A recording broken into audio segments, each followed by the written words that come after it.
Aku diikat oleh istriku dengan stoking hitam di atas tempat tidur besar yang lembut.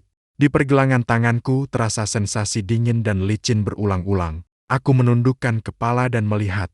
Kedua tanganku terikat kuat pada tiang tempat tidur oleh sepasang stoking hitam. Liu Ruyan duduk di tepi tempat tidur.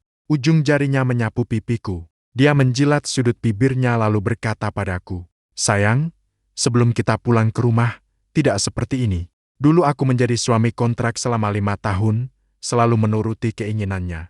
Kemudian istri mengalami kecelakaan mobil dan menjadi pasien vegetatif. Aku merawat jiwanya siang dan malam, namun terasa seperti melayang di udara. Dia memarahiku seolah-olah aku sedang berakting. Sampai saudaraku masuk dengan tergesa-gesa. Dia mengungkap semua rahasiaku. Dia bangun kembali secara ajaib. Lalu ia berubah dari pikiran cinta menjadi gila. Dia menuduhku melarikan diri selama 2 tahun. Sampai hari itu, aku membawa keponakanku untuk memancing boneka. Ketika menoleh, aku melihatnya. Malam itu, aku diikat olehnya dengan stoking hitam di tempat tidur. Dia menjilat sudut bibirnya dan menanyaku, "Bukankah kamu sudah mati?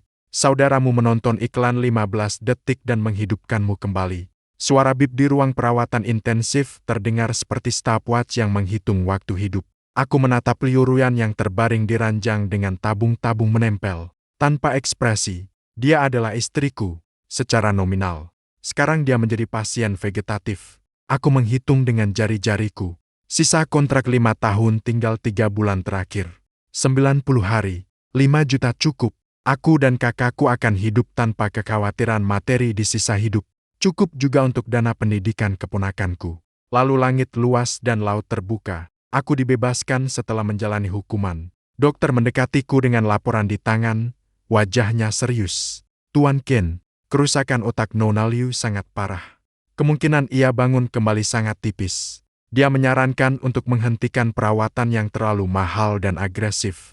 Berpindah ke perawatan biasa. Singkatnya, menunggu kematian. Aku tenang melihatnya dipindahkan ke ruang VIP pribadi terbaik.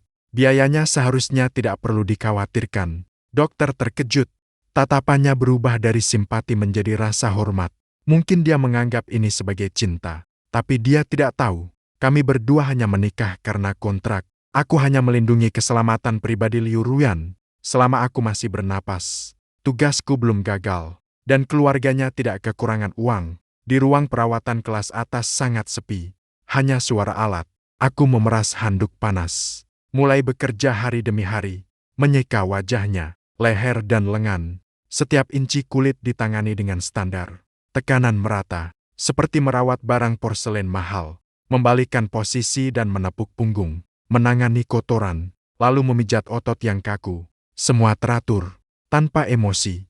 Ini hanyalah pekerjaan. Aku berkata pada diriku sendiri. Langkah terakhir. Meletakkan kembali tangannya ke punggung. Jari-jarinya masih ramping, namun tanpa kehidupan. Seorang perawat muda masuk untuk mengganti perban. Melihat gerakanku, tak dapat menahan diri untuk berseru. "Pak Ken, Anda sangat baik kepada istri Anda. Begitu sabar. Dia pasti akan pulih." Aku tidak bersuara, hanya mengangguk. Hatiku tetap tenang. Pulih. Sebaiknya jangan bangun. Hariku akan menjadi lebih sulit. Berbaring seperti ini sudah cukup baik. Kita berdua bisa tenang. Aku menatap wajahnya yang pucat. Mulut yang dulu melontarkan begitu banyak kata-kata tajam kepadaku. Saat ini tertutup dengan tenang. Sungguh langka. Aku bahkan merasa selama 5 tahun ini. Sekaranglah saat kita paling damai bersama. Aku tahu penampilanku saat ini pasti tampak penuh perasaan di mata orang lain. Bisa dijadikan film. Sebuah kisah tidak meninggalkan satu sama lain. Sekarang lagi berakting sebagai pria baik yang merawat tanaman dan istri. Aku telah berakting selama 5 tahun. Sudah terbiasa sejak lama. Hanya saja aku tidak tahu penonton pertunjukan ini ada satu lagi yang tak terlihat. Dirinya sendiri. Jiwanya melayang di atas langit-langit. Dengan lengan terlipat, ia menertawakan sambil menonton penampilanku. Tatapannya penuh penghinaan. "Jangan berpura-pura lagi, Ken Chien. Kalau bukan karena ayahku memaksa aku, kamu bahkan tidak punya hak untuk menyentuh jari kakiku. Yang kucintai adalah seorang. Kau, penjahat yang memisahkan kami. Hanya anjing yang dipelihara ayahku." Jiwanya melayang di udara setengah. Kenangan biasanya bukan hal yang indah. 5 tahun setelah pernikahan kami seperti drama bisu yang diputar berulang. Aku selalu patuh kepadanya, mengikuti setiap kata dan rencananya. Dia berkata ke timur, aku tidak berani ke barat. Dia bilang supnya terlalu asin. Aku langsung membuangnya dan membuat lagi. Dia ingin makan camilan malam di barat kota pada tengah malam. Aku mengemudi menyeberangi seluruh kota untuk membelinya. Namun dia hanya melirik lalu mengerutkan alis. Bilang tidak ada selera makan. Langsung dibuang ke tempat sampah. Karena itu bukan yang dibeli. Di sisiku, dia adalah ratu yang tinggi di atas. Di matanya, aku adalah anjing yang mengibas ekor memohon demi uang. Semua yang kulakukan hanyalah untuk menyenangkan dia. Untuk menyenangkan dia, ayah yang membayar gajiku itu murah. Pertunjukan yang membuat mual. Dokter berkata harus lebih banyak berbicara dengan pasien. Dengan suara yang familiar, merangsang korteks otaknya mungkin dapat membangunkannya. Jadi setiap hari aku menambah satu pekerjaan. Hari ini cerah berubah menjadi berawan. Suhu tertinggi 28 derajat. Cocok untuk aktivitas luar ruangan. Tapi kamu mungkin tidak bisa. Berita terbaru. Saham A kembali turun. Untungnya aku tidak membelinya. Kantin di bawah. Hari ini mengganti menu baru. Daging braised merah tampak enak. Aku duduk di tepi tempat tidur. Dengan suara datar, aku membacakan berita di ponsel. Isinya membosankan seperti rapat dewan. Aku tidak tahu bahwa Liu Ruyan di atas langit-langit sedang gelisah menutup telinga khayalannya dan diam. Qin Qian, suara menjijikkanmu itu, bisakah kau berhenti? Kau pikir dengan begitu aku akan terharu, hanya membuatku merasa lebih menjijikkan. Setelah selesai membaca berita, waktunya menggantung cairan nutrisi. Aku membuka kemasan, mengeluarkan selang infus dan mengeluarkan udara. Dengan terampil, menusukkan jarum ke botol obat, menggantung pada rak infus, menyesuaikan aliran, 60 tetes per menit, tidak lebih dari 1 tetes. Seluruh rangkaian gerakan mengalir seperti awan dan air, tepat seperti robot yang diprogram, menyelesaikan pekerjaan. Aku bersandar pada kursi, menutup mata untuk beristirahat. Dalam keadaan jiwa, dia melayang di depanku, mengamati wajahku yang tenang, cemoohan di matanya semakin dalam. Berakting terus-menerus. Apakah dalam hatimu kamu berharap aku tidak pernah bangun lagi? Dengan begitu kamu bisa terus memegang uang ayahku, tinggal di rumahku, menjalani kehidupan yang mewah. Benar-benar pandai menghitung. Dia semakin yakin bahwa dugaannya benar. Kebenciannya terhadapku hampir menjadi nyata. Sementara itu, hatinya dipenuhi kerinduan pada Bai Yue Guang Yiming. Aming, kenapa kamu belum datang menemuiku? Cepat datang dan bawa aku pergi. Aku tidak ingin lagi melihat pria menjijikkan ini. Dia menantikan pahlawannya untuk menyelamatkannya dari dekatku, sang iblis. Pintu ruang perawatan dibuka dengan tendangan. Saudaraku, Wen Yang, masuk dengan berapi-api, seperti bola api yang berjalan. Dengan dentuman, 2 kantong obat tradisional yang hitam menghantam kepala tempat tidur. Di atas lemari, menyebabkan gelas air bergetar. Memberi kamu ramuan untuk menambah ki dan darah. Dia terengah-engah sambil menunjuk wajahku dan memaki. Jika tidak segera ditambah, orang akan menjadi lemah. Lihatlah, wajahmu pucat seperti hantu. Tidak tahu, kupikir saudara saya memiliki ginjal lemah. Aku tidak berbalik bahkan tidak mengucapkan terima kasih. Aku berbalik dan memeriksa dengan teliti semua indikator Liu Ruyan. Alat, lalu aku merapikan sudut selimut yang tergelincir. Gerakan tetap stabil, tanpa satu emosi berlebih pun. Kemarahan Wen yang tiba-tiba memuncak. Dia menggenggam pergelangan tanganku dengan kuat. Kuatnya menakutkan. Kamu masih mengurusi dia. Qin Qian, apakah kamu sakit? Kamu pikir si serigala bermata putih ini belum cukup melakukan kejahatan? Apakah dia pernah meminjam biola kamu? Liu Ruyan di atas langit-langit memeluk lengannya. Dengan ekspresi yang tak dapat dimengerti. Apa yang pernah dia lakukan untukku? Alisnya yang samar mengernyit. Bukankah dia hanya menjadi beban? Mencuci pakaian dan memasak untukku, itu semua dibayar oleh ayahku. Ada apa lagi yang perlu dibicarakan? Wen yang melihat aku diam, semakin marah. Suaranya naik 8 oktav. Kamu melayaninya seperti sapi atau kuda, merawat kehidupannya, melindungi keamanannya, mengerti emosinya yang tak masuk akal. Apa yang kamu inginkan? Dia memaki kamu.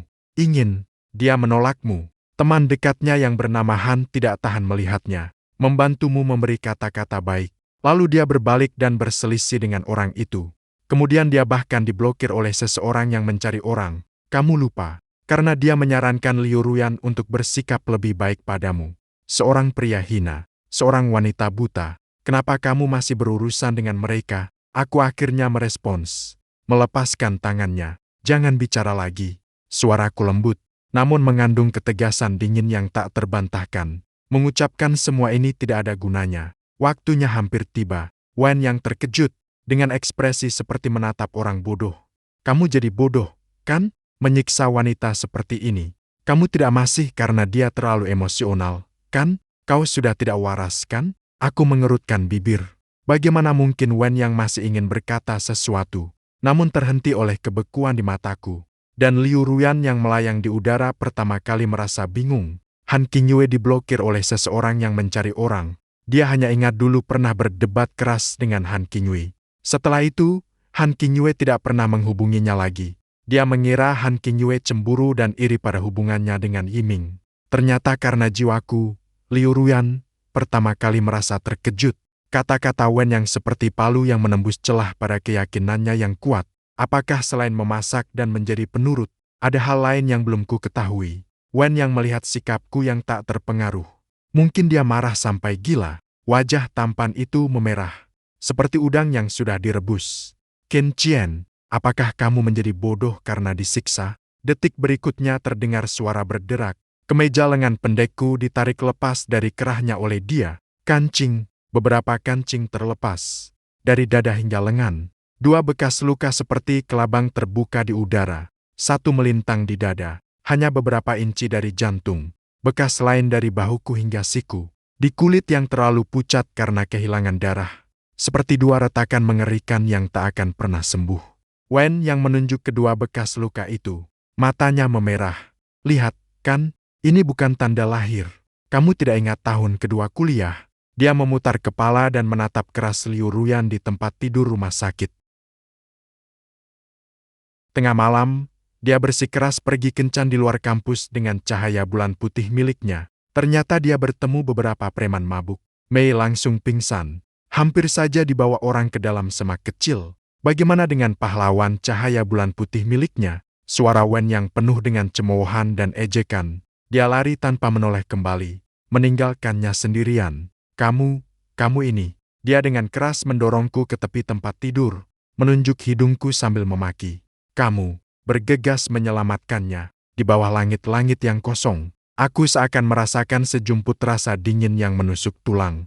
Bahkan suhu di ruang rawat tampak turun beberapa derajat. Jiwa Ruyan terguncang hebat. Dia tentu ingat perampokan itu. Itu adalah bab yang menonjol dalam cerita cinta mereka. Dalam versi ingatannya, pahlawan yang menyelamatkannya dalam bahaya masih menjadi bahan ejekan Wen Yang. Kamu menanggung 3 tusukan untuknya. 3 tusukan, ya. Hampir saja mati di gang sempit itu.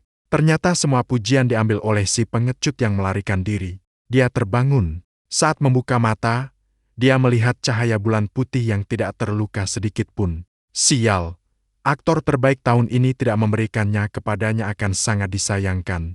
Dan kamu, Qin Qian, kamu memang badut sejati. Keluarga Tan tidak dapat menemukan yang lain. Kamu, Batman yang begitu memukau. Melihatmu saja membuat orang ingin memberi sebatang rokok. Ucapkan 1 kalimat. Bro, terima kasih atas kerja kerasmu. Kembali ke Arkham untuk beristirahat. Aku tidak berkata apa-apa. Karena apa yang dikatakan Wen yang semuanya benar. Setelah kejadian itu, aku terbaring di rumah sakit lebih dari sebulan. Baru saja berhasil menyelamatkan nyawaku. Kembali ke sekolah, tugas-tugas tertinggal banyak. Ayahnya, Paman Liu, bahkan menelpon khusus agar dia membantu les privatku. Apa yang dia katakan saat itu? Dia seorang pria dewasa, tidak bisa belajar sendiri. Bukan seperti anak kecil. Ah Ming terluka demi menyelamatkanku. Aku harus merawatnya. Tidak ada waktu untuk mengurusi orang lain. Omong-omong, dia juga peduli padanya. Orang yang menjadi cahaya bulan putih itu terluka parah. Aku ingat dia sangat sedih saat itu. Ingin melihat luka Yiming. Apa yang Yiming katakan tadi? Jangan lihat lagi. Luka Ruyan sangat menakutkan. Aku takut itu akan menakut-nakuti kamu. Untuk luka kecilmu ini tidak masalah.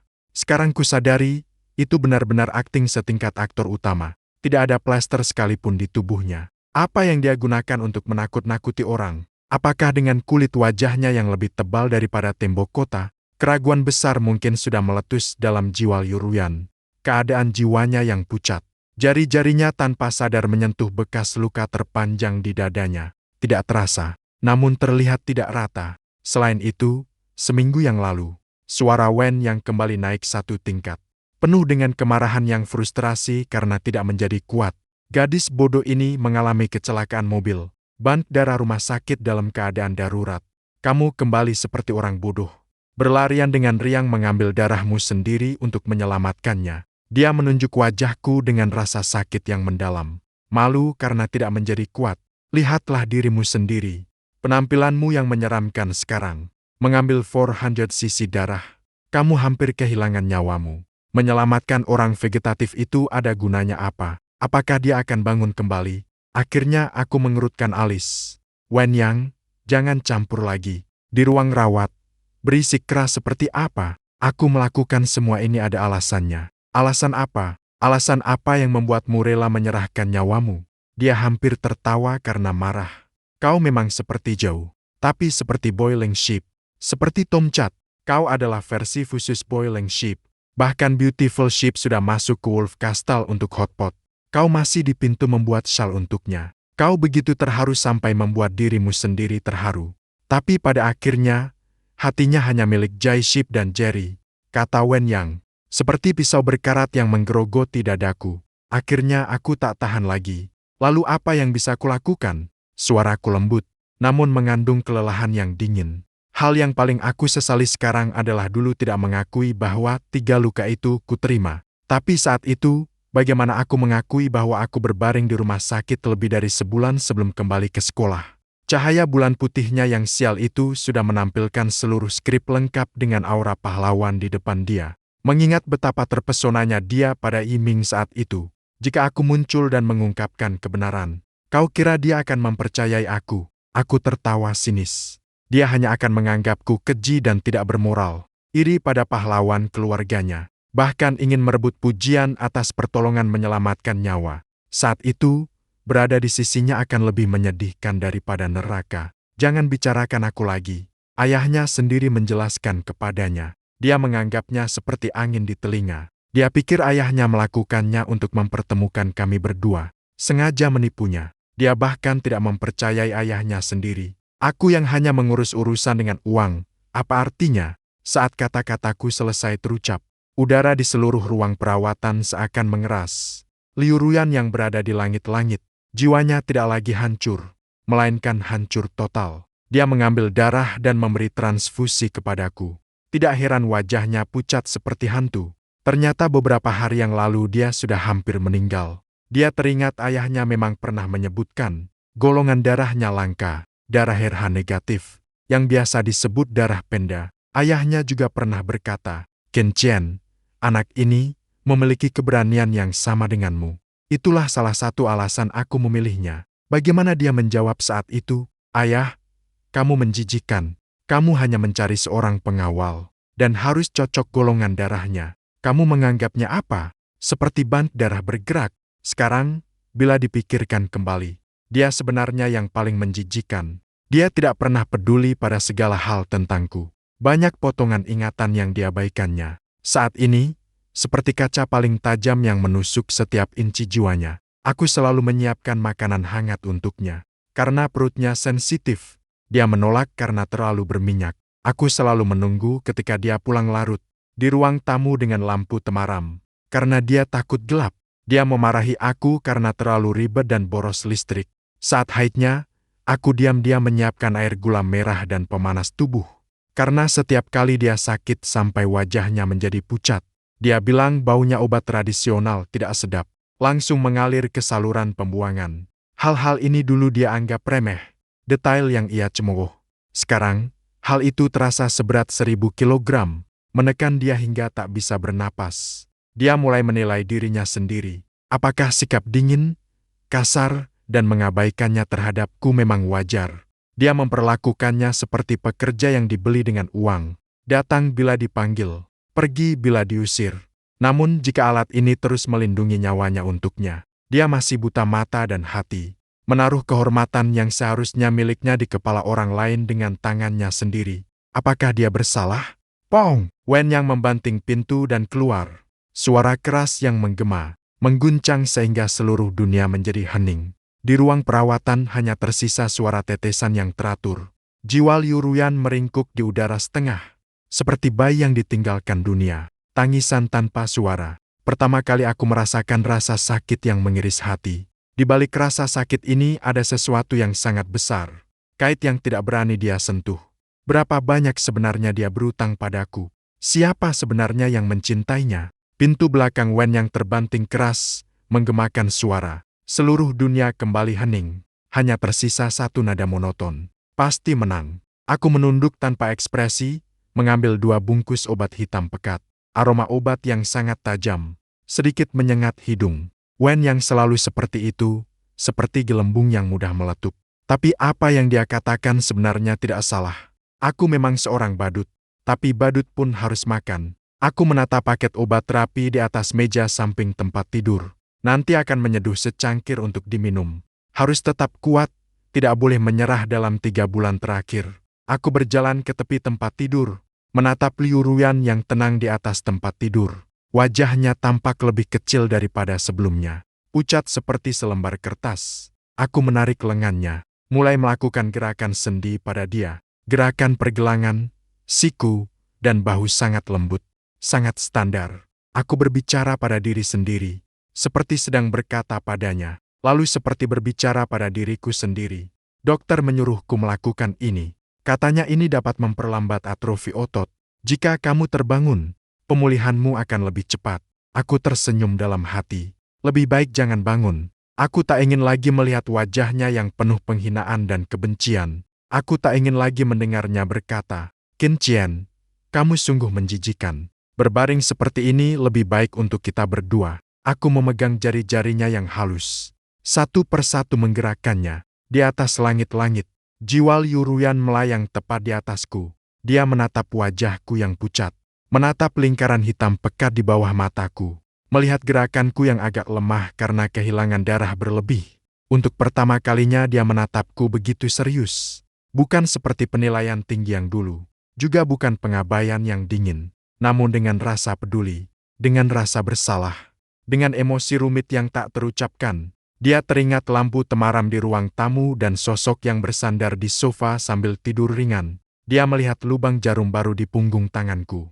Itu bekas pengambilan darah. Terbayang kembali 400 cc yang disebut Wen Yang. Golongan darahnya adalah darah penda. Semua darurat stok darah. Tanpa ragu, aku menggulung lengan bajuku.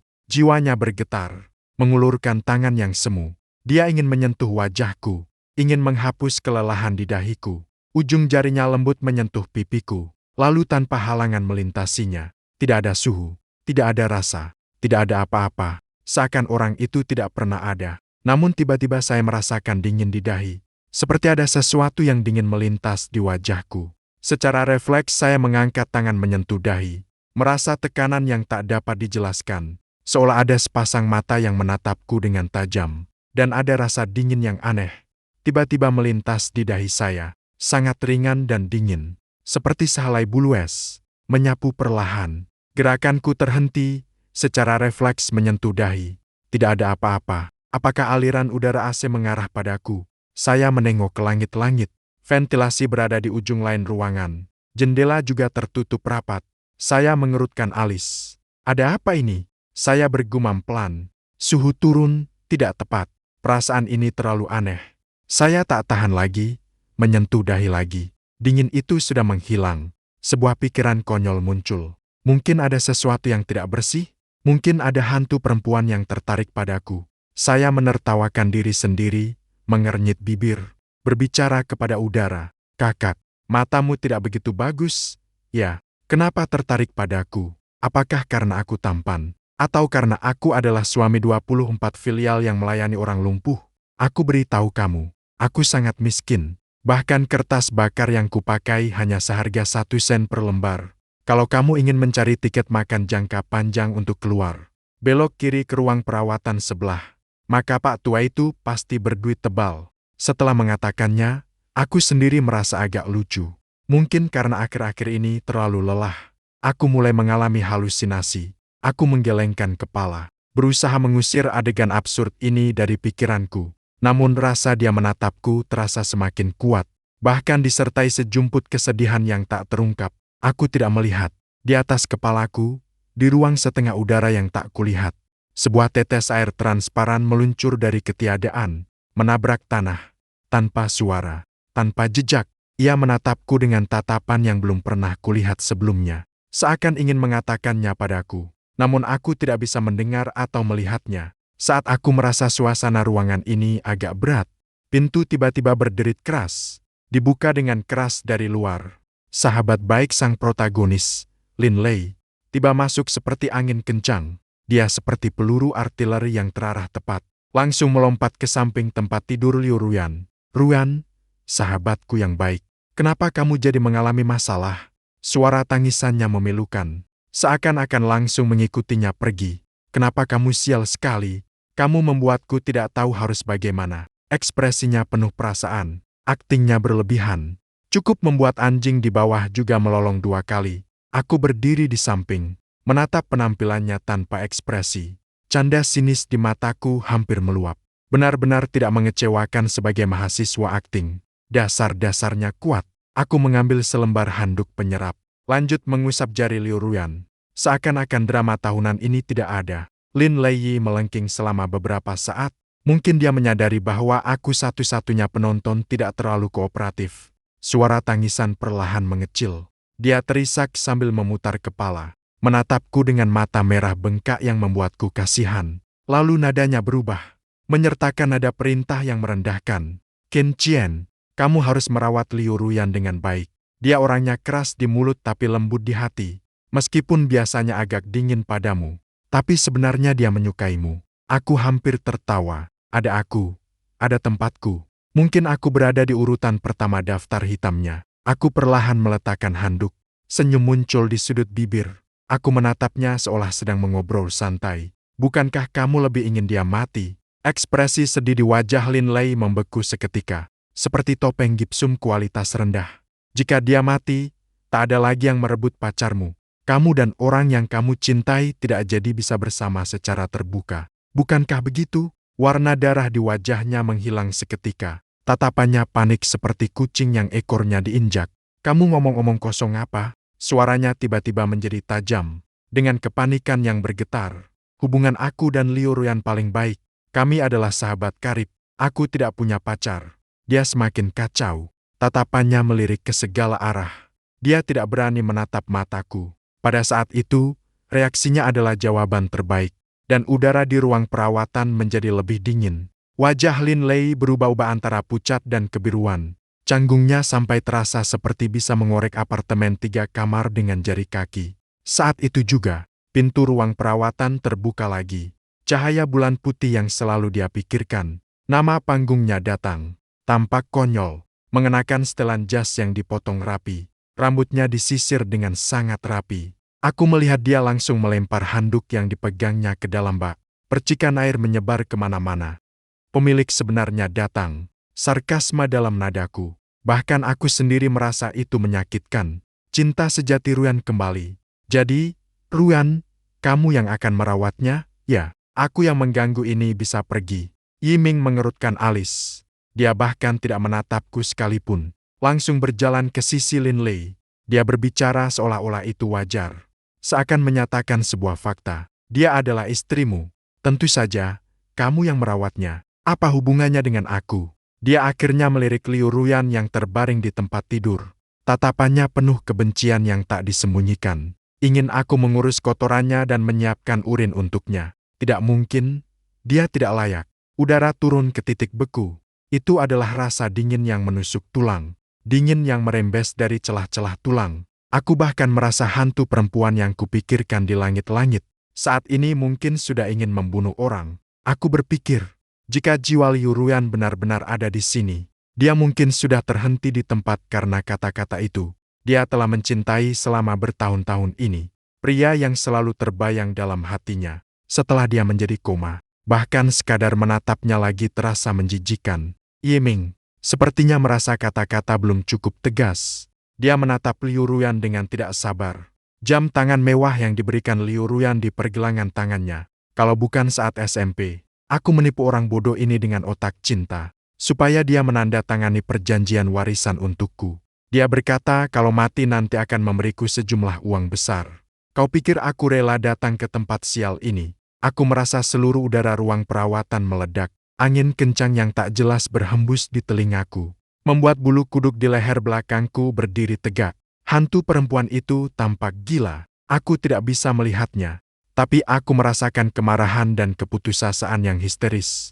Berlarian gila menuju Yiming. Aku bahkan merasa wajah Yiming seolah ditembus oleh sesuatu, membuatnya bergetar secara refleks. Saat ini Liu Ruyan terus mengulurkan jari-jari semuanya ke wajah yang pernah ia cintai.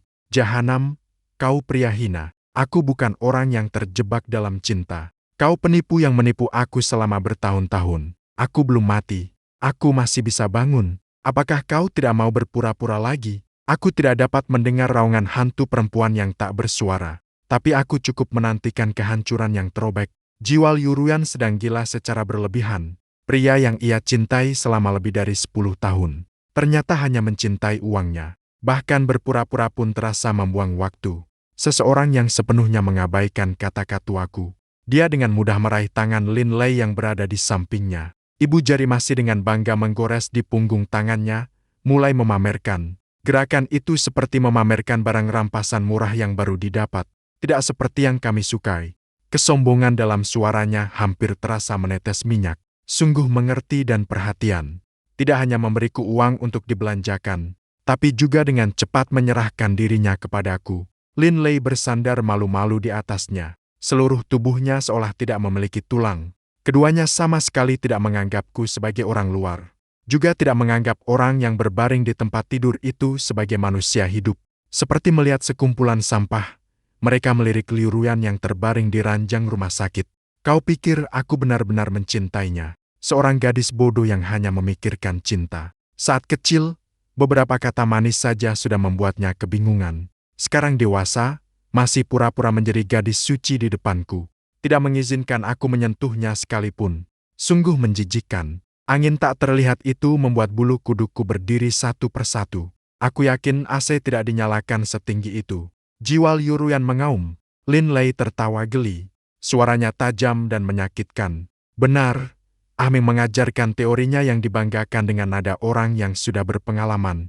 Berbeda denganku yang hanya menghabiskan 1 hari bergandengan tangan, 2 hari berciuman, 3 hari langsung menyewa kamar. Apakah ini kecepatan yang seharusnya dimiliki wanita normal? Mendengarnya saja membuatku ingin muntah. Kecepatan ini bahkan lebih cepat daripada roket dibandingkan kalian berdua. Kedua orang ini benar-benar menganggap tidak punya muka sebagai kepribadian. Kupikir Liu Ruyan pasti sudah hancur hatinya. Saudara yang berada dalam keadaan vegetatif. Dia entah terbangun karena marah, atau mati karena marah. Ditusuk oleh orang yang paling dicintainya dan sahabat terbaiknya ke dalam tiang penghinaan. Jika dia bisa mendengar. Sekarang dia mungkin merasa dirinya seperti lelucon besar. Jiwa tubuhnya menatap pasangan tak bermoral itu. Lalu melihatku yang berdiri diam di sampingnya dan dirinya sendiri. Satu tubuh penuh dengan tabung, tenang seperti mayat. Satu lagi tanpa ekspresi, berdiri tegak seperti seorang bodyguard. Pada saat ini, dia akhirnya harusnya melihat jelas. Siapa yang tulus? Siapa yang berpura-pura? Siapa yang hantu yang menyamar sebagai manusia? Siapa yang dewa pelindung yang diam? Aku tidak berkata apa-apa, hanya diam-diam menatap mereka. Ternyata pertunjukan badutku masih bisa. Melihat komedi dialog panjang antara pria dan wanita. Aku menyaksikannya. Melihat aku tidak bereaksi. Kedua orang ini tampaknya merasa monolog tidak ada artinya. Yiming mengalihkan pandangannya ke wajahku. Tertulis penuh rasa superioritas yang murahan. Kau ini penjilat. Dia menatapku dengan sinis. Menjilat selama 5 tahun. Menjilat sampai apa? Apakah dia pernah menatapmu dengan serius? Aku tidak berkata apa-apa, hanya diam-diam menatapnya. Kadang diam adalah tamparan terbaik. Namun dia tampaknya menganggap diamku sebagai persetujuan pasif. Dia tertawa lebih puas. Seperti musang yang mencuri hati. Dia bahkan secara sukarela mengumumkan sesuatu besar. Suaranya tidak keras. Tahukah kamu, peristiwa ketika aku melindungi dia dari pisau dulu. Aku langsung bilang itu aku yang melakukannya. Dia langsung percaya. Dia mendekat sedikit, menurunkan suaranya. Nada bicaranya penuh pamer. Bahkan mencintai aku lebih. Katakan, apakah dia benar-benar? Otak cinta. Seakan ada angin dingin menghembus di sekitarku. Jendela jelas tertutup, namun rambutku terasa berembus sedikit. Keluargaku adalah keluarga seni bela diri. Meskipun tidak takwa, tapi selalu menghormati kata-kata tentang hantu dan dewa. Namun energi dendam hantu perempuan itu cukup kuat. Dalam hati, aku diam-diam memberi tepuk tangan untuk Yiming. Wah, hebat. Truk bom. Insting keenamku merasakan. Mungkin Liu Ruyan bisa mendengar apa yang terjadi di luar. Bahkan ilmu kedokteran modern memastikan pasien vegetatif memang dapat mendengar dunia luar. Kamu tidak takut mati? Atau kamu merasa sudah mati? Ada orang yang akan membakar rumah 3 kamar 1 ruangmu. Aku berpikir dalam hati. Sebaiknya kamu langsung membuat Liu Ruyan mati karena marah. Kalau kamu membuatnya marah sampai hidup, itu akan menjadi keberuntungan. Saat ini, aku menduga orang di tempat tidur itu sudah tidak lagi hancur. Tapi kebas, itu kebencian. Itu kebencian yang ingin menghancurkan tulangnya hingga menjadi abu. Di sebelahnya, Lin Lei melihat hal itu dan segera mengejar. Mulai mengkritik Liu Ruyan yang terbaring di tempat tidur. Lihatlah penampilan hantu dia sekarang. Dia menggerutu 2 kali, matanya penuh kebencian. Kering, kurus, dan kuning, seperti mayat yang baru saja mati. Sangat jelek, dia malah sengaja menegakkan tubuhnya. Itu bukan dada yang berisi. Berbeda dengan dadaku yang lembab dan berair karena dirawat oleh Ah Ming di keluarga kami. Wajahnya merah berseri dan berkilau. Kelopak mataku berkedip sesaat. Merawat kakak ini. Pilihan kata-katamu sungguh unik. Apakah kalian memiliki hubungan seperti tanaman dan tukang kebun? Dia tampaknya merasa belum cukup. Kalau dia tidak duduk di jamban tanpa buang air. Kalau dia bukan mesin ATM bergerak yang belum populer. Aku sudah lama bersama Ming dengan terbuka. Dia menimpakan semua kesalahan pada tempat tidur. Pada orang yang tak dapat diperdebatkan itu. Semua itu disebabkan olehnya. Aku merasa angin dingin itu telah berubah menjadi tornado. Berputar liar di dalam kamar. Halusinasi memang halusinasi. Entitas jiwa Liu Ruyan berteriak histeris. Di dunia nyata tak ada yang mendengar kalian berdua, si suami curang dan istri haram, tidak akan mati dengan baik. Bahkan jika aku menjadi hantu, aku tidak akan melepaskanmu. Aku tidak mendengar apa-apa. Aku hanya merasa kamar ini benar-benar tidak bisa lagi kutinggali. Sedikit menekan. Jika tetap tinggal, aku takut aku akan mati karena jijik pada keduanya. Meskipun banyak yang mereka katakan adalah kebenaran, tapi memang sangat menjijikkan. Aku memandang pasangan sialan itu, lalu melihat Liu Ruyan yang tenang di atas tempat tidur. Mungkin mereka menganggap diamku sebagai provokasi. Dia akhirnya tidak sabar. Wajahnya yang penuh rasa superioritas berbalik. Aku mengungkap tujuan akhir perjalanannya. Hei, si penjilat, berhentilah berakting. Jangan biarkan orang bodoh ini menghabiskan sumber daya medis karena pikiran cinta. Setelah itu, dia menunjuk ke Liu Ruyan. Masker oksigen transparan di wajahnya. Itu adalah satu-satunya tali hidupnya saat ini. Nada Yiming terdengar seperti berkata, hari ini cuacanya bagus. Dengan dingin dan wajar, cabut tabung oksigennya. Biarkan dia pergi dengan tenang. Kita berdua bisa lebih cepat mendapatkan uang. Mata Lin Lei langsung bersinar. Seperti 2 bohlam yang menyala. Dia tidak sabar menambahkan. Betul, betul. Cepat cabut orang vegetatif setengah mati itu. Seorang sampah yang masih hidup juga membuang uang. Entitas jiwa Liu Ruyan. Tidak kusangka dia mencintainya selama bertahun-tahun. Orang yang dia lindungi selama bertahun-tahun. Ternyata ingin membunuhnya dengan tangan sendiri. Aku bahkan tidak menyangka. Batas rendah mereka berdua lebih dalam daripada palung Meriena. Yiming melihat aku diam tak bergerak. Ada sejumput ketidaksabaran di wajahnya. Dia malah melangkah maju sendiri. Meraih tangan, benar-benar ingin menarik tabung oksigen Liu Ruyan. Penjilat tak berguna, masih ingin menjadi pelindung bunga. Kamu tidak bertindak. Aku datang tepat saat tangannya hampir menyentuh tabung itu. Aku bergerak. Aku telah berlatih seni bela diri selama lebih dari 20 tahun. Bukan untuk Uncle Liu yang berlatih taikai di taman. Sebenarnya aku juga bisa memanggilnya ayah. Tugasnya mempekerjakan aku adalah melindungi Liu Ruyan. Bahkan jika dia hanya tinggal 1 napas. Suara kak yang renyah terdengar. Aku langsung meraih pergelangan tangan yang meraih. Memutar dengan arah berlawanan. Kekuatan itu bahkan aku rasa agak kejam. Yiming mengeluarkan teriakan menyedihkan seperti penyembelihan babi. Seluruh wajahnya langsung memucat. Keringat dingin mengalir. Aku tidak memberi dia kesempatan untuk bereaksi. Mengangkat kaki, langsung menendang. Tendakan ini aku gunakan tenaga penuh, tepat di perutnya. Dia terbang mundur seperti karung lusuh yang ditendang. Menabrak kursi di belakang. Terjatuh dengan canggung di tanah. Aku menendangnya lagi. Tangan lainnya sudah menekan tombol darurat merah di samping tempat tidur secepat kilat. Suara alarm yang menyakitkan telinga langsung menggema seluruh lantai. Suara langkah kaki berisik terdengar di koridor. Perawat dan penjaga keamanan lain yang menunggu di pos perawat langsung bergegas masuk. "Pak Qin, ada apa?" Seluruh ruang perawatan berantakan seperti sup. Lin Lei berteriak sambil melompat ke arah 1 meter di lantai. Aku berada di tengah kekacauan ini. Dengan wajah dingin, aku mengeluarkan ponsel. Gerakanku tidak tergesa-gesa maupun lambat. Seperti memesan makanan delivery. Aku menekan 3 digit nomor dan telepon terhubung. Aku berbicara ke telepon. Dengan nada datar, aku melaporkan fakta, ini 110. Ruang VIP nomor 28, Rumah Sakit Rakyat Pertama. Ada orang yang sengaja melakukan pembunuhan di rumah sakit. Menciptakan masalah dengan niat jahat.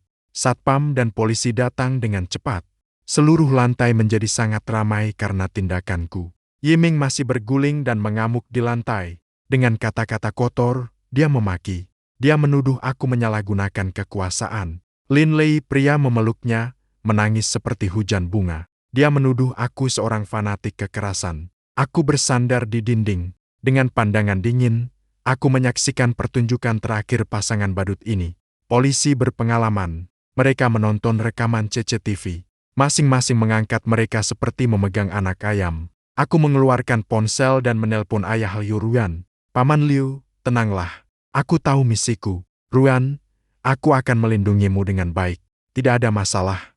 Dua lalat yang selalu kau khawatirkan. Aku panggil polisi untuk menanganinya. Mungkin kali ini kita bisa menghilangkannya sepenuhnya." Di sisi Ruan seharusnya tidak ada perlawanan besar. Di ujung telepon, dia menghela napas.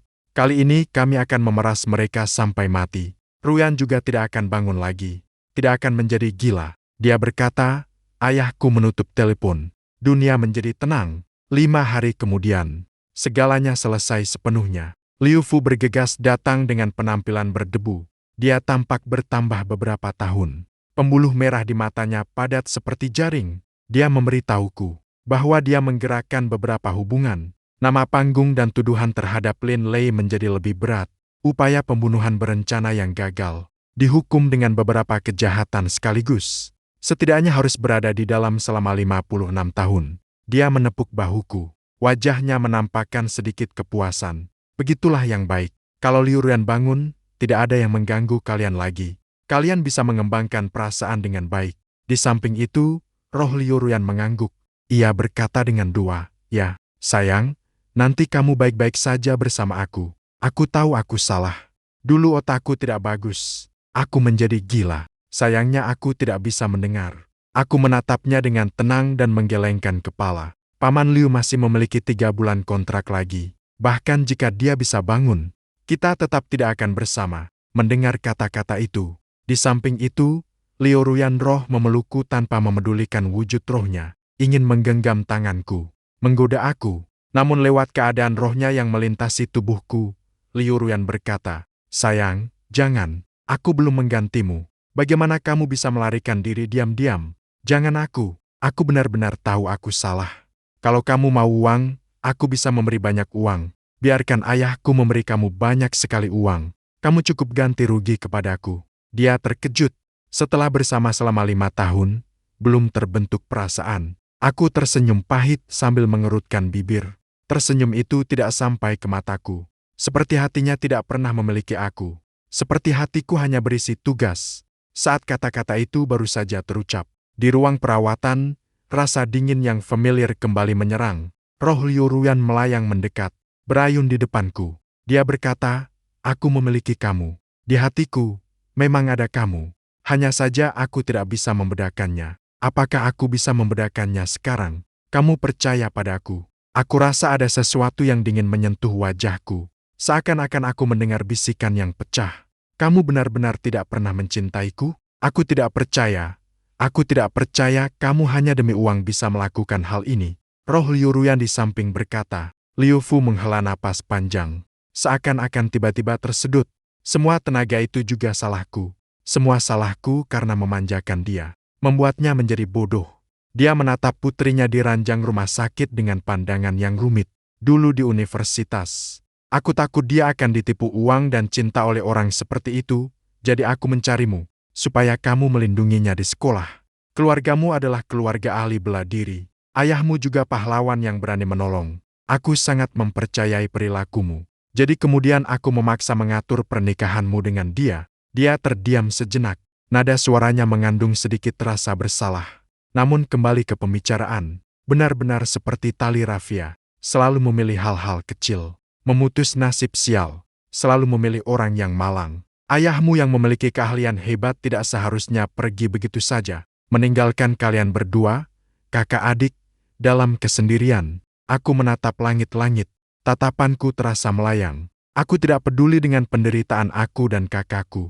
Yang seharusnya bersalah adalah ibuku. Ayahku menjadi pahlawan anti narkoba yang selama ini dia impikan. Berguna sekaligus tak berguna. Karena identitas pahlawan itu, ibuku tewas. Namun impian menjadi pahlawan sejak kecil itu akhirnya tercapai. Pada saat itu, udara di seluruh ruangan seolah membeku.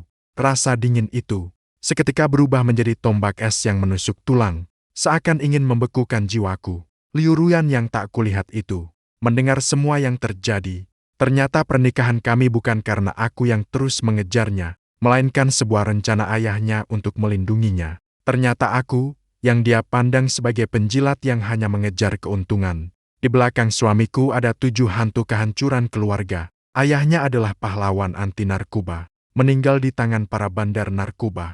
Ibunya dibalas dendam dan mati tragis oleh para bandar narkoba. Sedangkan dia, pernah menunjuk hidungku dan memarahiku. Kata aku terlalu mudah dipengaruhi. Bahkan ingin merebut pujian menyelamatkan nyawa. Kata aku keji dan tidak bermoral. Sekarang, bila dipikir kembali, siapa sebenarnya yang paling keji dan tidak bermoral? Apakah benteng kuat di hatinya telah runtuh total? Pandangan Liu Fu jatuh pada wajahku yang pucat. Dia ingin mengatakan apa, namun pada akhirnya hanya berubah menjadi sebuah desahan panjang. Qin Qian, orang tua itu, aku menyesal padamu. Suaranya berat, seperti batu raksasa yang menekan 1000 kilogram. Dulu, aku memilihmu, selain keahlianmu yang hebat. Keluarga yang bersih, dan karakter yang dapat diandalkan. Ada satu alasan lagi. Aku menatapnya tanpa berkata, apa mungkin ada alasan? Tidak lain hanyalah karena nyawaku ini terlalu murah, dan kebetulan cocok. Lalu matanya yang keruh akhirnya menunjukkan secercah rasa bersalah yang sulit diungkapkan. Karena semangat darahmu, seperti Ruyan, adalah darah RH negatif yang langka, yang biasa disebut darah penda. Aku bahkan tidak mengangkat kelopak mataku. Aku sudah tahu hal ini sejak lama. Kalau tidak, dulu dia tidak akan menanyaku golongan darah. Tanya dengan begitu teliti. Liu Fu tampaknya akhirnya melepaskan beban terakhirnya. Suaranya pun menjadi serak. Aku menyimpan niat pribadi. Takut kalau dia mengalami sesuatu. Aku menjadikanmu sebagai kantong darah cadangan yang hidup. Dingin yang familiar di ruang perawatan kembali muncul. Kali ini tanpa kemarahan. Hanya menyisakan keheningan mati. Seperti permukaan danau yang membeku di musim dingin yang dalam, tanpa sehelai angin sekalipun. Di rumah Liu, dia gelisah menggosok tangan, seperti anak yang melakukan kesalahan. Aku tahu ini sangat memalukan bagimu, tapi bagi orang kaya sepertiku, ini sangat biasa, sangat biasa. Aku hampir tertawa terbahak-bahak. Ya, sangat biasa. Nasib orang kaya tetap nasib. Nasib kami hanyalah barang cadangan. Akhirnya aku berbicara. Dengan suara tenang seperti membicarakan cuaca. Membayar dengan uang untuk urusan adalah hal yang wajar. Paman Liu, kamu sudah membayar untukku. Asalkan hanya mengambil darah. Tidak sampai aku mati di tempat. Berapapun yang bisa diambil, aku bersedia. Aku berkata jujur. Lagi pula nyawaku sudah tidak berharga lagi. Tubuhku yang kaya ini bisa menukar kesehatan kakakku. Bisa menukar masa kecil keponakan perempuan yang tanpa beban. Itu sepadan dengan ketenanganku. Sepertinya itu lebih menyakitinya daripada segala tuduhan marah. Wajah keluarga Liu semakin dipenuhi rasa bersalah. Melihat betapa banyak penderitaan yang kau alami selama bertahun-tahun. Kau harus menanggung dosa itu sambil menahan tatapan dinginnya. Aku, orang tua ini, tak tahan lagi. Dia mengeluarkan sebuah kartu bank dari sakunya. Masukkannya ke tanganku. Uang ini, jangan tolak, bawa pulang. Jalankanlah usaha kecil dengan baik. Pensiunlah. Tubuhmu juga sudah harus beristirahat. Aku menundukkan kepala, melihat kartu di tanganku. Uang adalah hal yang baik. Aku membutuhkannya. Aku pun menerimanya. Terima kasih, Paman Liu. Roh Liu Ruyan tergesa-gesa di samping. Ingin memotong percakapan kami berdua. Ingin aku tidak menerima uang. Roh Liu Ruyan berbicara. Jangan terima uang ayahku. Kau tidak bisa pergi. Tidak bisa pulang. Roh Liu Ruyan sepenuhnya mengerti apa yang ayahnya cari untuknya. Seorang suami. Selain itu, seorang pengawal. Juga seorang pahlawan penyelamat kuno. Tidak hanya melindunginya sepenuhnya. Jika diperlukan, harus menukar nyawaku dengan nyawanya. Dia mengira aku ini hanyalah pelayan, barang dagangan, padahal sejak awal aku adalah jimat pelindung paling mahalnya. Dia sudah lama belum mampu melunasi hutangnya padaku. Setelah Paman Liu pergi, aku memegang kartu bank tipis itu. Rasanya seperti memegang besi panas yang meleleh. Sebelum aku sempat memasukkan kartu ke dalam saku, pintu ruang perawatan kembali terbuka. Aku mengira itu perawat yang tidak mengangkat kepalanya. Qin Qian, seorang gadis, berbicara dengan nada menangis. Aku mengangkat kepala dan melihat Han Qingyue, sahabat dekat lain dari Liu Ruyan. Satu-satunya yang pernah menasihatinya. Sahabat yang pernah bersikap lebih baik padaku. Dia tidak berteriak-teriak seperti Lin Lei. Dia hanya berdiri di sana menatapku. Mataku tiba-tiba menjadi merah. Tatapan itu bukan rasa simpati, tapi adalah kepedihan. Itu seperti rasa sakit hati melihat sesuatu yang kusayangi hancur berkeping-keping. Hatiku berdebar sejenak. Jangan, alur drama berdarah ini sudah berlebihan dalam beberapa hari terakhir. Kau ikut pergi bersamaku. Dia bergegas ke depanku. Suara terdengar tegas. Jangan lagi menjaga serigala bermata putih itu. Aku menggeleng kepala dengan lelah. Suara terdengar agak serak. Sekarang belum waktunya. Kontrakku masih tersisa 3 bulan. Menggunakan uang untuk urusan. Harus ada awal dan akhir. Han Qingyue panik sejenak dan memegang tanganku. Telapak tangannya terasa panas. Dan juga kuat, seperti memegang jerami penyelamat terakhir. Kapan sebenarnya waktunya? Dia tidak suka kamu. Aku suka kamu. Aku suka pria yang setia seperti kamu. Kata-katanya menghujani seperti tembakan beruntun. Dia sekarang menjadi orang vegetatif. Kenapa kamu masih belum mau melepaskan? Aku menatapnya dengan tenang dan berkata, sebenarnya kamu salah. Mungkin aku juga bukan pria yang terlalu setia. Aku berpura-pura begitu dalam perasaannya karena ada alasan. Aku tidak peduli dia yang keras kepala memotongku. Yang kulihat hanyalah bayanganmu dalam hatiku. Setidaknya sekarang begitulah. Detik berikutnya, aku merasakan suhu di sekitarku turun lagi. Han Qingyue tidak menyadari dia menjejakkan kaki dan mendekat dengan cepat. Sentuhan hangat dan lembut menutup mulutku. Dengan sikap menuntut yang keras dan tak dapat ditolak, aku terkejut. Pikiranku kosong total. Apakah aku sedang mengusik sarang orang gila? 1, 2, 3. Semuanya tak normal. Angin dingin yang ganas meletus di telingaku. Meniup leher belakangku hingga bulu kuduk berdiri.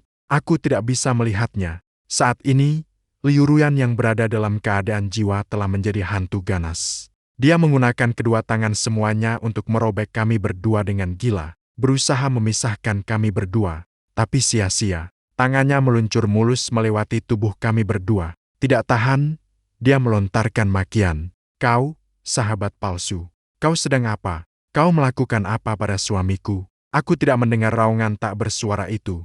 Setelah sadar, aku mendorong Han 7 bulan menjauh. Tidak terlalu kuat, tapi sikapnya sangat tegas. Dia terpaksa mundur karena doronganku. 1, bukan malah marah. Wajahnya malah menampakkan kegembiraan aneh. Dia melirik Liu Ruyan yang tak bereaksi di atas tempat tidur, lalu menatapku lagi, lalu mengucapkan kalimat yang membuat pandanganku hancur. Kata-kata yang sekaligus membuatnya bersemangat. Qin Qian menjilat bibirnya, matanya bersinar. Meskipun ini rumah sakit, tapi ada tempat tidur pendamping. Kami berdua melakukan sesuatu yang menggairahkan di depan Liu Ruyan. Mungkin itu bisa membangunkannya. Orang yang terlalu terobsesi cinta ini bodoh. Orang yang tidak kusukai. Aku yang akan menyukainya. Orang yang tidak mau diminta, aku yang akan memintanya. Sampai memaksaku untuk tetap diam total. Aku curiga telingaku ada yang bermasalah. Apa ini? Menyemangati orang dalam keadaan vegetatif dengan cara seperti ini. Kakak perempuan ini, apakah kamu sejalan denganku? Terlalu banyak menonton cerita tentang si A dan si B. Aku mendorongnya dengan keras. Han Qingyue tidak terlalu kuat, namun sikapnya tegas. Keluar cepat. Dia terkejut. Wajahnya menampakkan keterkejutan yang tak percaya dan rasa terluka. Qin Qian, aku berkata, pergilah. Suaraku tidak mengandung kehangatan sama sekali. Wajah Han Qingyue memucat seketika. Cahaya di matanya langsung padam. Yang menggantikannya adalah ketertarikan yang lebih besar padaku. Dia menjilat bibirnya. Akhirnya dia tidak mengucapkan apa-apa lagi. Dia berbalik dan keluar dari ruang perawatan. Dunia akhirnya menjadi tenang. Aku lelah bersandar pada dinding. Aku merasa drama berlebihan beberapa hari ini lebih banyak daripada yang pernah kualami dalam 5 tahun terakhir. Aku menatap Liu Ruyan yang masih tenang di tempat tidur. Sebuah pikiran jahat tiba-tiba muncul. Karena semuanya sudah gila sampai sejauh ini, mungkin lebih baik menambah api lagi. Aku berjalan ke tepi tempat tidur, menyentuh kembali paha dinginnya, mulai memijat sendi-sendi tubuhnya. Gerakanku tetap standar. Namun kata-kata yang kuucapkan beracun. Kenapa aku mendekat padanya? Suaraku terdengar sangat pelan, seperti bisikan iblis. Untuk cahaya bulan putihmu, jaga dirimu seperti giok. Jangan biarkan aku menyentuh, bahkan marah. Tubuhnya tidak memberi respon apapun, hanya monitor jantung yang berdetak teratur. Aku menatap dengan senyum sinis. Tekanan tanganku bertambah sedikit. Kau pikir aku rela melayanimu? Kalau bukan karena ayahmu memberi banyak uang, siapa yang mau menyentuh batu dingin dan keras milikmu? Sudah 5 tahun, bahkan bila aku menutupnya, tetap tak panas. Udara di ruang perawatan terasa semakin dingin. Aku membungkuk, bibir hampir menyentuh telinganya. Dengan nada paling beracun dalam hidupku, aku melontarkan tantangan mematikan itu. Jika kau benar-benar punya kemampuan, bangkitlah dan tampar aku. Kalau tidak, aku memang akan pergi bersama wanita itu tadi. Dia jauh lebih bersemangat darimu, juga lebih dewasa darimu. Saat kata-kata itu terucap, aku merasakan angin gelap yang mengamuk meletus di telingaku. Di dalam kekosongan yang tak terlihat, jiwa Liu Ruyan sepenuhnya meledak.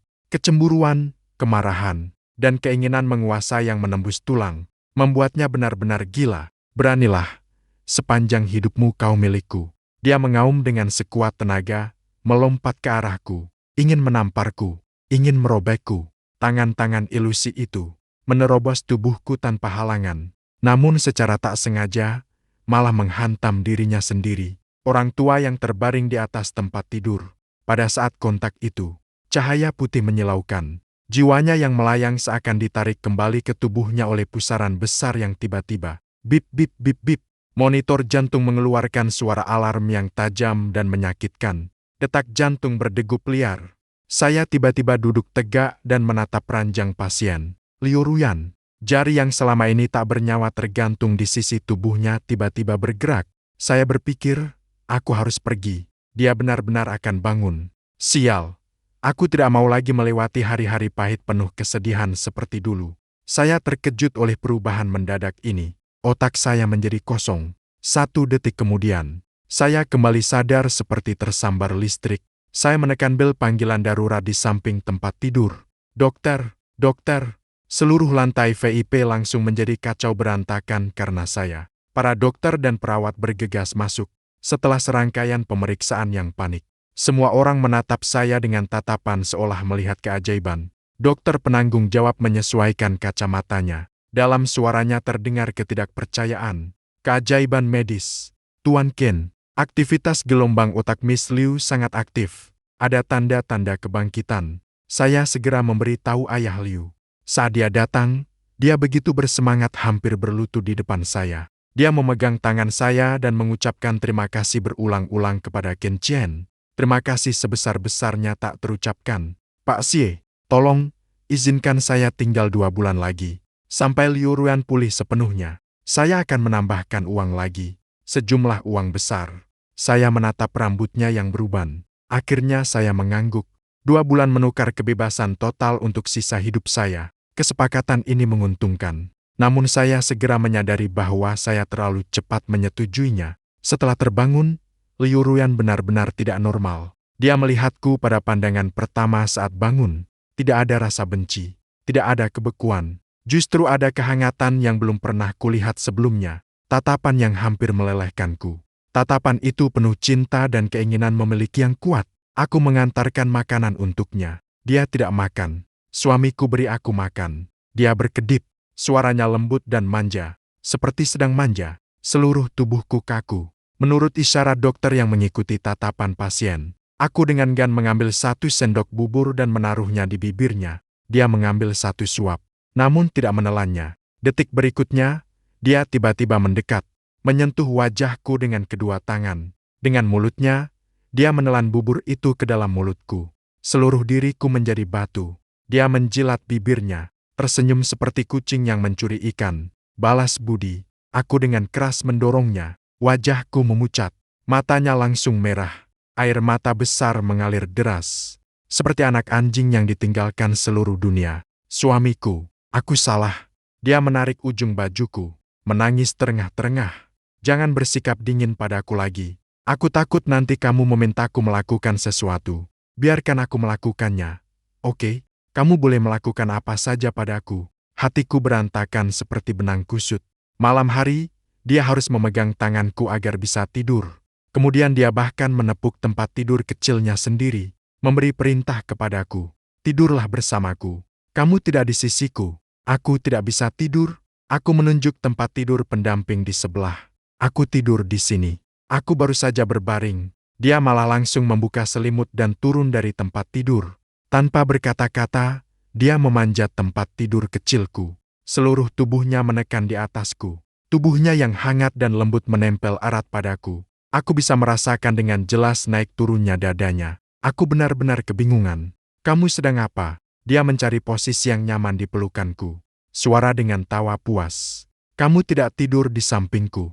Kalau begitu, aku akan tidur di atasmu. Lihat apakah kamu masih bisa tidur normal. Aku merasa bukan penjaga pribadi, bukan pula pengasuh. Aku menjadi mangsa yang dipandang oleh wanita cantik gila. Siap-siap saja akan dimangsa habis. Qin Qian dan Liu Ruyan berbaring di dadaku.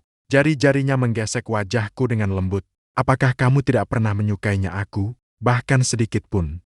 Suaranya sangat pelan, seperti palu yang memukul keras hatiku. Agar cepat mengakhiri semua kebodohan ini, aku harus memotong semua pikirannya. Tidak ada aku yang menatap langit-langit.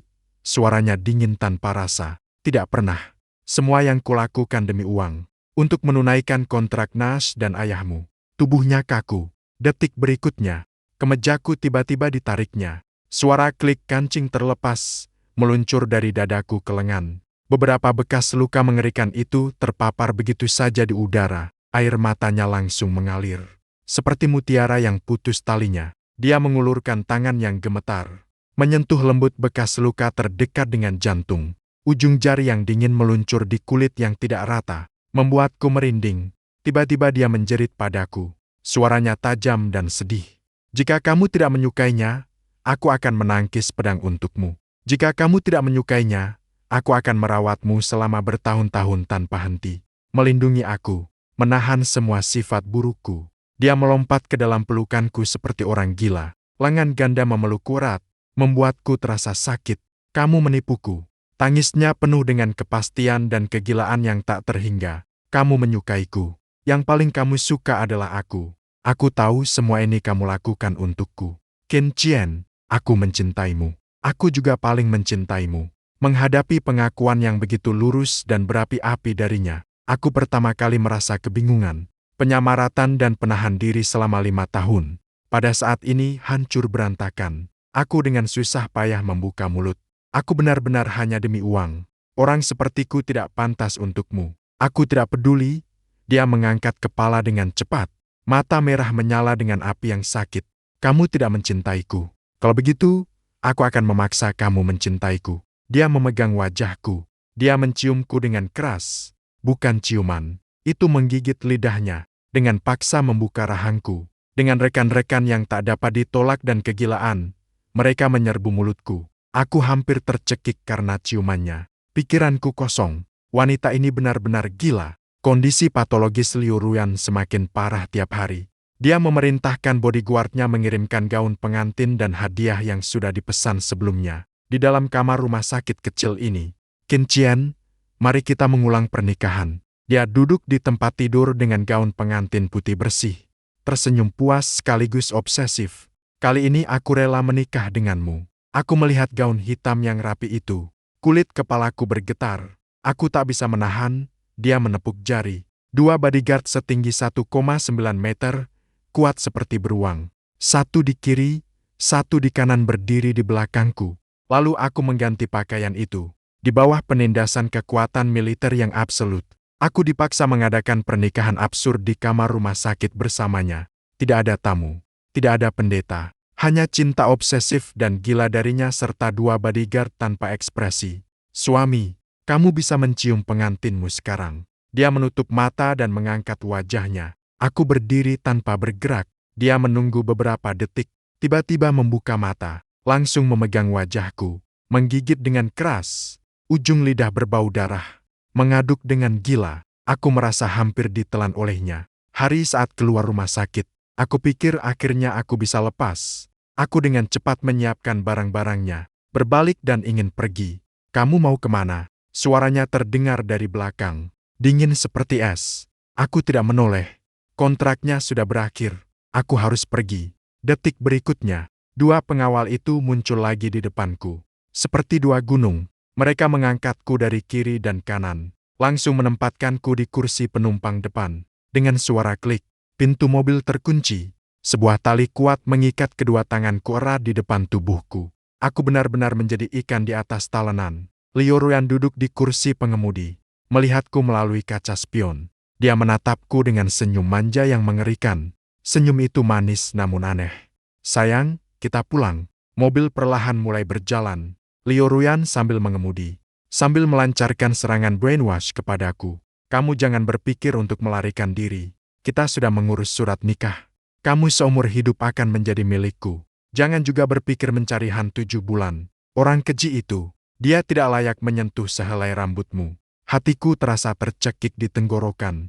Tapi bukan karena kata-katanya, melainkan karena teknik mengemudinya yang masih sangat canggung. Mobil menggambar garis di jalan. Beberapa kali hampir menabrak mobil di sebelah. Jangan terus mengemudi. Aku berteriak dengan panik. Kamu baru saja pulih. Reaksimu lambat. Biarkan pengawal yang mengemudi. Aku takut mati. Tidak mau menjadi suamimu. Kemampuanku. Sebelum dia selesai bicara, terdengar dentuman keras. Mobil kehilangan kendali, menabrak dengan keras sebuah pohon besar di pinggir jalan. Pada saat benturan, aku hampir secara refleks menggunakan tubuhku yang terikat untuk melindungi dia dengan keras. Aku menahan benturan setir dan panel instrumen dengan punggungku. Kepalanya menabrak dadaku dengan keras. Rasa sakit yang tajam mengalir dari punggungku. Aku meringis kesakitan. Yang lebih menakutkan adalah aku mencium bau bensin yang pekat, sementara kakinya tetap menekan pedal gas dengan kuat. Mesinnya berputar kosong dengan gila. Menderu, pedal gas dilepas. Aku mengaum dengan segenap tenaga. Kamu ingin kita mati bersama? Dia malah tampak pingsan. Berbaring di atasku tak bergerak. Kaca jendela belakang pecah dengan suara berderak. Banyak pecahan menancap ke punggungku. Aku benar-benar sial. Misi hampir selesai. Tapi masih harus terluka lagi secara sia-sia. Mobil pengawal di belakang akhirnya tiba. Sekelompok orang. Dengan panik mereka membuka pintu mobil. Mereka bergegas memeriksa kondisi Liu Ruyan. Aku memanfaatkan kekacauan ini. Berjuang keras melepaskan tali. Terjatuh dari mobil. Aku tak sempat memikirkan rasa sakitnya yang hebat. Langsung mengeluarkan ponsel. Menelpon Liu Fu. Begitu telepon terhubung, aku hampir menangis saat berbicara. Putri kesayanganmu, dia gila. Aku ingin bercerai. Segera, sekarang juga. Paman Liu, kali ini aku menyelamatkan nyawanya lagi. Kita sudah beres. Kau harus membantu aku. Aku mengajukan satu-satunya rencana yang bisa membuatku sepenuhnya lepas dari wanita gila ini. Perisai ini diumumkan keluar. Aku mati dalam kecelakaan mobil ini. Abunya sudah dibakar dan diberikan kepada Yang Haili. Berikan aku sejumlah uang agar aku benar-benar menghilang. Di seberang telepon, ada keheningan yang panjang. Akhirnya terdengar sebuah desahan lelah yang sangat. Baiklah, Xiao Qian adalah hutangku padamu. 2 tahun kemudian, Sushi. Aku memegang uang pesangon yang diberikan Liu Fu, membuka beberapa toko kecil, menjadi pemilik toko yang santai. Saudaraku dan kakakku mengurus penyakit kakakku, yang sudah lama sembuh. Sekarang mereka membantu mengurus keuanganku. Keponakan kecilku, Qin Yao, sudah masuk sekolah dasar. Cantik seperti patung jahit, tapi dia terlalu lengket padaku. Akhir pekan, aku membawanya berbelanja di mall. Lewat mesin gacha, dia tiba-tiba tidak bisa bergerak, terus memasukkan lebih dari 10 koin. Bahkan tidak menyentuh bulu boneka sekalipun. Gelanya sampai menginjak-injak. Dia memeluk kakinya dan mulai manja. Xiaoba, tolong bantu aku dapatkan satu, ya. Aku memanggilmu ayah. Bisa tolong bantu aku dapatkan satu, ya. Ayah, tolong dapatkan satu untukku. Aku menepuk kepalanya. Jangan panggil sembarangan. Salah panggilan generasi. Lalu aku memasukkan 3 koin.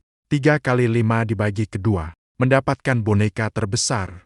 Dengan bangga, aku menyerahkan boneka itu kepadanya. Dia memutar kepalanya. Senyum di wajahnya langsung membeku. Tidak jauh, sosok yang familiar menatapku dengan tajam. Tatapan itu lurus menembus. Seperti ingin memakan orang. Itu Liu Ruan. Aku merasa bersalah selama 1 detik.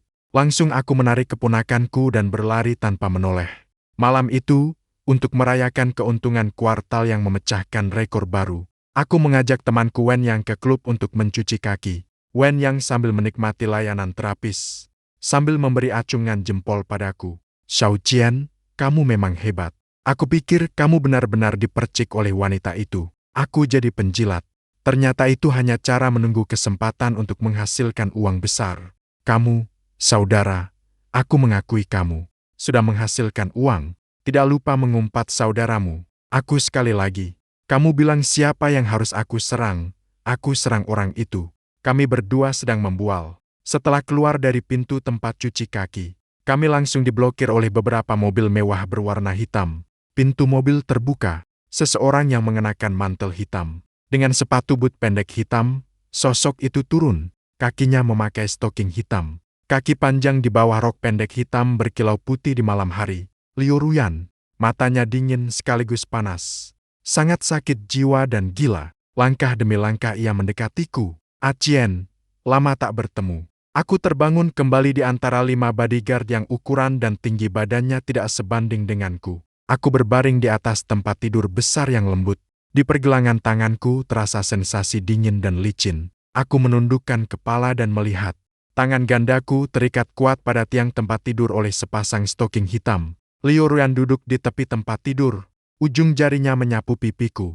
Dia menjilat sudut bibirnya. Bukankah kau sudah mati? Dia membungkuk, tersenyum pelan di telingaku. Bagaimana saudaramu menonton iklan 15 detik membuatmu kembali hidup? Tenggorokanku mengering. Tenanglah sedikit, tenang. Dia tertawa lebih gila. Aku mencarimu selama 2 tahun. Menginginkanmu sampai hampir gila. Bagaimana kau membuatku tenang? Dia memberitahuku. Selama 2 tahun ini, satu-satunya kesenangannya adalah mengirimkan Yiming dan Lin Lei, sepasang bajingan, ke rumah sakit jiwa. Setiap hari ia menyiksa dengan cara yang berbeda. Lalu ia mengubah nada bicaranya. Tatapannya tiba-tiba menjadi berbahaya. Kau hidup cukup baik selama 2 tahun ini. Istri, anak, hangat di rumah. Putri kecilmu pun sudah belajar memanggilmu ayah. Aku ketakutan sampai jiwaku terbang. Aku cepat-cepat menjelaskan. Itu adalah keponakan perempuanku. Putri kakakku. Dia mengerti dan memperpanjang suaranya. Jadi itu keponakanmu? Ya. Aku pikir kau diam-diam melahirkan seorang anak perempuan tanpa aku ketahui.